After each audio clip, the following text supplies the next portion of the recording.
ನಮಸ್ತೆ, ನಾನು ಜೋಸಿಪಿಂಟೋ ಮೂಡುಪರಂಪಳಿಯಿಂದ ಮಾತಾಡ್ತಿದ್ದೀನಿ. ನಾವು ಪ್ರಕೃತಿ ಪ್ರಿಯರು, ಪ್ರಕೃತಿಯ ಬಗ್ಗೆ ಕಾಳಜಿ ಉಳ್ಳವರು. ಆದರೆ ಕಳೆದ ಒಂದು ವಾರದಿಂದ ಪ್ರಕೃತಿಯಲ್ಲಿ ಸಿಗುವ ಹಾಗೂ ಮುನ್ಸಿಪಾಲಿಟಿ ಹತೋಟಿಯಲ್ಲಿರುವ ನೀರಿನ ದುರುಪಯೋಗ ಚರ್ಚ್ ಸರ್ಕಲ್ನ ಹತ್ತಿರ ಆಗ್ತಾ ಇದೆ. ಈ ಮಾರ್ಗವು ಅಗಲವಾದ ಕಾರಣ ನೀರಿನ ಪೈಪು ರಸ್ತೆಯ ನಡುವಿನಲ್ಲಿ ಇದ್ದು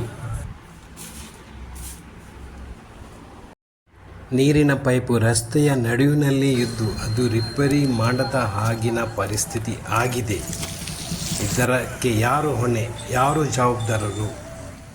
ಈ ಬಗ್ಗೆ ನಮ್ಮ ಕೌನ್ಸಿಲರ್ ಸ್ವಲ್ಪ ಯೋಚನೆ ಮಾಡಬೇಕಾಗಿದೆ. ಇದರ ಬಗ್ಗೆ ಸ್ವಲ್ಪ ಯೋಚಿಸಿ ಮೇಡಮ್. ಹಾಗೂ ಯಾವ ಅಧಿಕಾರಿಗಳು, ಯಾರು ಜವಾಬ್ದಾರರು, ಅವರು ಈ ಬಗ್ಗೆ ಯೋಚಿಸಿ. ಇಲ್ಲೇ ಈ ರಸ್ತೆಯಲ್ಲಿ ಆಚೆ ಈಚೆ ಹೋಗುವಾಗ, ದ್ವಿಚಕ್ರ ವಾಹನ ಚಲಿಸುವಾಗ ತುಂಬ ಆಕ್ಸಿಡೆಂಟ್ ಆಗುವ ಸಂಭವವಿದೆ. ನೀರು ಹರಿತಾ ಇದೆ. ದಯವಿಟ್ಟು ಇದನ್ನು ಎಲ್ಲ ಅಧಿಕಾರಿಗಳಿಗೆ ಶೇರ್ ಮಾಡಿಸಿ ಕೊಡಿ.